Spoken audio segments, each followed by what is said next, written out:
It's got exhaust valves the size of a P-51 Mustang.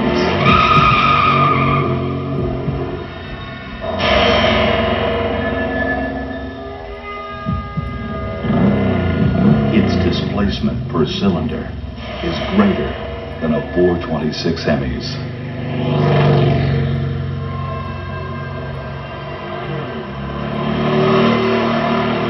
Its crankshaft weighs over 40 pounds.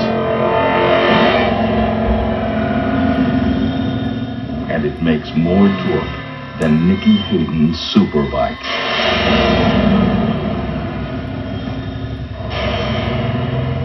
Compared to it, even the biggest V-twin looks like a toy.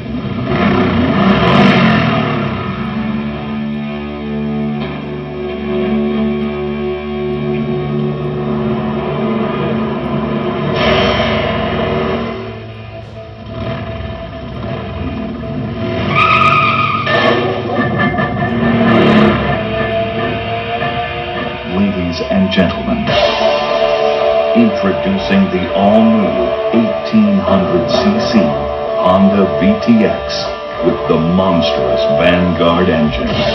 It's the largest production V-twin motorcycle in the world.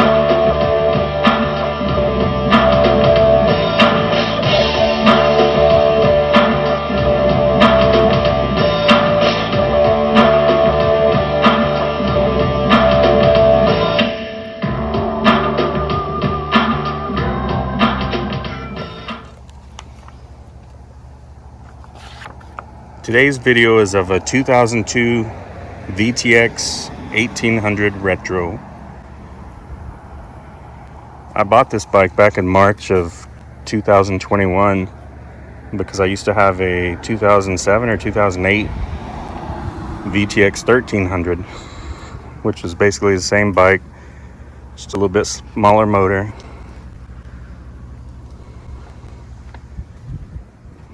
And this one definitely has a lot more power than the 1300 did. It's candy red. That's what Honda calls the paint color.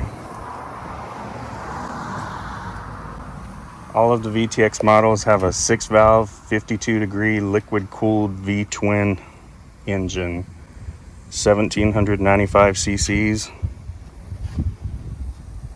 Puts out 107 horsepower at 5,000 RPM, 163 torque at 3,000 RPM. It was the largest V-twin production motorcycle in the world in 2002, and then I think it eventually got replaced by the Kawasaki Vulcan, the Vulcan 2000, a couple of years later. Nevertheless, the VTX 1800 still produced better to 0-60 mile per hour and quarter-mile times. So it was still the leader for a while. The engine in this Honda is really smooth, but it'll launch as hard as you want it. It has really great balance. Hello. Hi. Has a 5-speed gearbox and a shaft drive, final drive. I guess that'd be similar to like my 52 Chevy. They call it a torque tube, where the drive shaft is encased in a tube. I've never had a chain-driven motorcycle, so I'm not really familiar with how they feel or what the difference is. This thing's often referred to as the Beast amongst motorcycle enthusiasts. It has a 67.5-inch wheelbase. The retro model, like this one, has cast wheels, or at least the 1800 does. The 1300 I had spoke wheels, and it was also a retro model, but it wasn't cast. For stopping power, there's a 3-piston caliper up front and a 2-piston caliper to the rear wheel. It stops on a dime. The fuel tank holds 6.37 gallons and has a range of about 140 to 150 miles. And one thing I've learned about it is only to use the cheaper gas, the 89 octane. I wasn't aware of that, and when I bought it, I would put the 93 octane in there thinking I was doing better for it. What kind of gas? 89, the cheap, you know, when you go to the pump, you have 3 options. So the cheapest one. And I would put the expensive one in, and then I noticed whenever I would ride, these pipes would get unbearably hot and burn my leg even if I had jeans on. So I came up with contraptions to keep the heat away from my leg, like this little heat shield right here. But then after going in the forums, I realized I'm just putting the wrong gas in it, and everybody suggested to use the cheaper gas, so I did, and the problem went away. But I went ahead and left that little heat shield on there. So this bike weighs 796 pounds wet with all the fuel and oil and everything in it. This little bag on the back is an ice mule. It's kind of cool for carrying the mail or drinks, and keeps them cold pretty much the whole day. Unfortunately, it's kind of faded now. And it's only about a year old, but the sun fades it really fast. It used to be jet black. So when this thing was new in 2002, this particular model costs about $13,500, which was a little pricey. It was considerably more expensive than any of the 2002 Harley Sportsters, but a little less than most of the Dynaglides. But I think it's unquestionable that this was the more stylish bike over any of the Harleys of that year. So they made these bikes in Ohio at the, I think it was called the Maryville Motorcycle Plant. In 2009, Honda decided to close the plant and move production of their motorcycles to Japan. So I think some of the cars are still made there at that plant, just outside of Columbus. And I like the idea that this one was one of the last ones they built here in the United States before they shipped everything overseas, and then or shipped it over here from overseas. So that's kind of neat. Typically in this market here in southern Texas, you can find a nice used VTX for about $5,000 to $6,000. Sometimes even less if you go with higher mileage like I did. Mine has 47,000 miles on it, or it did when I bought it in March of 2021. And I haven't put too many on it. I spend more time tinkering with it than I do actually riding it.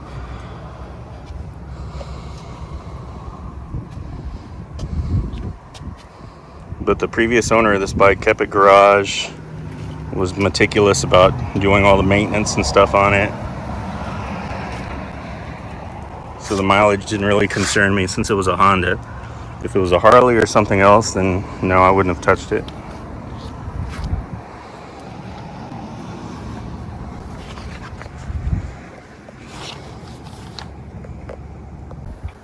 One of the things the VTX, maybe some other Hondas, but both VTXs I've owned were they were all notorious for inaccurate speedometers. The speedometer wasn't always just right. So what I did, I installed a rock form phone mount. You buy a case for your phone and then put your mount on there. And then I downloaded a speedometer app. So you have a digital speedometer display, and it also helps in that with the original speedometer, you're taking your eyes off the road to look down at the tank. You know, instead of looking at the road over here, you can kind of glance at it. You don't have to look all the way down and take your focus off the road. So I feel like it's a little bit safer, and it looks neat, and it's accurate. The blinkers didn't work when I bought it, so I replaced that whole blinker switch there, and I'll put the details of that up on the screen. The headlight I upgraded to an Eagle LED light.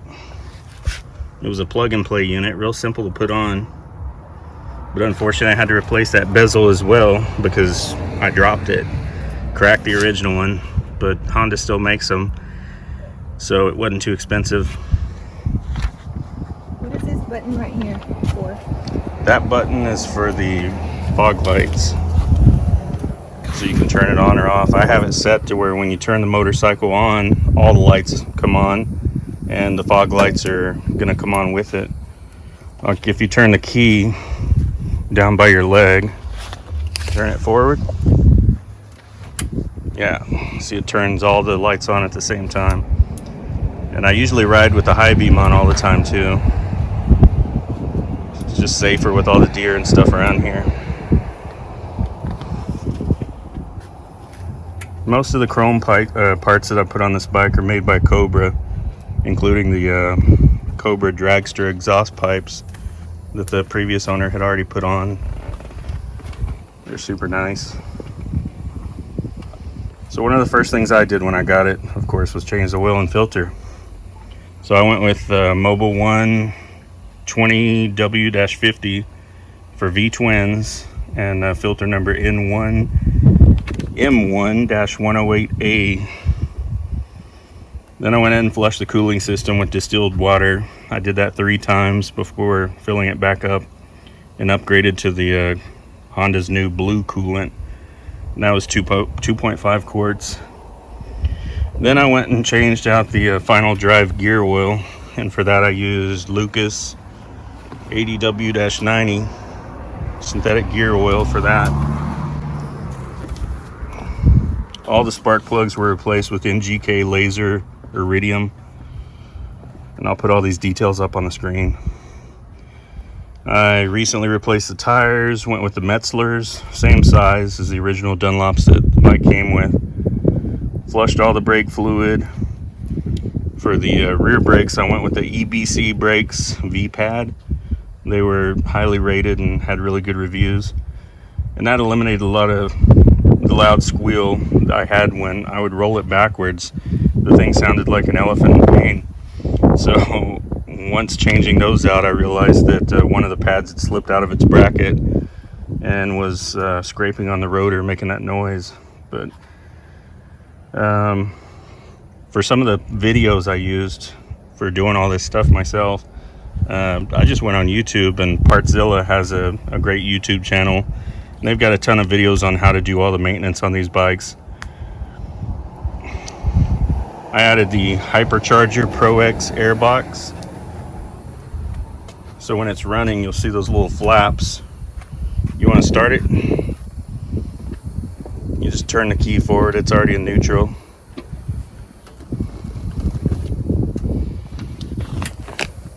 And then push this up or down, and then push this button here. And then once it starts, just let go of that button.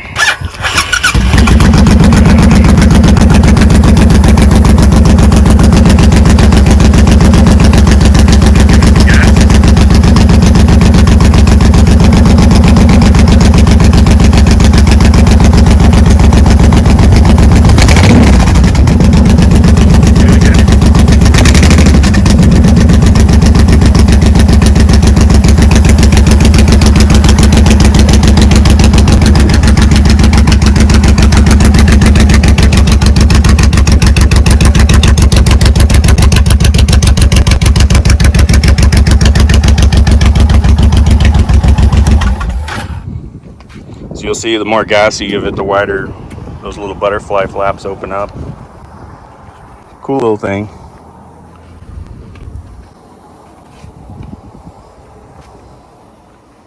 The bike came with a Memphis Fats windshield, and it already had the thumb lock removable thing, so you can take it on and off real easily. I just added the little windshield bag that was made for that particular windshield.